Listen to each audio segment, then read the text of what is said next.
తెలంగాణ నుంచి పెద్దల సభకు వెళ్లేదెవరో తేలిపోయింది. రేణుకా చౌదరి, అనిల్ కుమార్ యాదవ్ పేర్లను కాంగ్రెస్ ప్రకటించింది. బీఆర్ఎస్ నుంచి వద్దిరాజు రవిచంద్రను రీనామినేట్ చేశారు కేసీఆర్. ఈ ముగ్గురు ఇవాళ నామినేషన్లు దాఖలు చేస్తారు. తెలంగాణ నుంచి రాజ్యసభకు పోటీ చేసేది ఎవరనే విషయంపై క్లారిటీ వచ్చింది. రాజ్యసభ ఎన్నికల్లో తెలంగాణ నుంచి ఇద్దరు అభ్యర్థుల పేర్లను ఖరారు చేసింది కాంగ్రెస్ అధిష్టానం.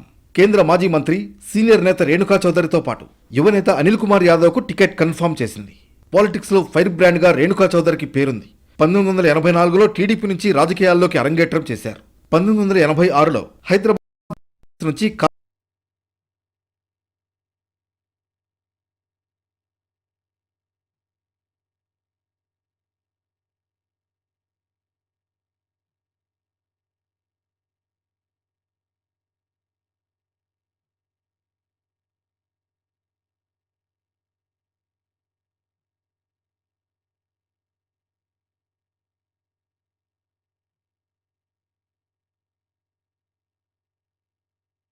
బీఆర్ఎస్ అభ్యర్థి చేతిలో ఓడిపోయారు.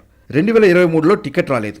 ఇప్పుడు పెద్దల సభకు అవకాశం వచ్చింది. ఇక రాజ్యసభ అభ్యర్థిగా వద్దిరాజు రవిచంద్రను ఖరారు చేశారు బీఆర్ఎస్ అధినేత కేసీఆర్. ప్రస్తుతం రాజ్యసభ సభ్యుడిగా ఉన్నారు వద్దిరాజు. వచ్చే ఏప్రిల్ 15న ఆయన పదవీకాలం ముగియనుంది. దీంతో పార్టీ పెద్దలు, ముఖ్యులతో మాట్లాడిన కేసీఆర్ మరోసారి వద్దిరాజు రవిచంద్రను రీనామినేట్ చేశారు. తెలంగాణలో మొత్తం 3 రాజ్యసభ స్థానాలు ఖాళీ అవుతున్నాయి. ప్రస్తుతం ఉన్న బలాబలాల ప్రకారం కాంగ్రెస్కు 2 సీట్లు దక్కుతాయి. అభ్యర్థుల పేర్లు ఖరారు కావడంతో ఇవాళ నామినేషన్ దాఖలు చేయనున్నారు. కాంగ్రెస్ అభ్యర్థుల నామినేషన్ల కార్యక్రమానికి కాంగ్రెస్ సీనియర్ నేత దిగ్విజయ్ సింగ్ హాజరవుతారు.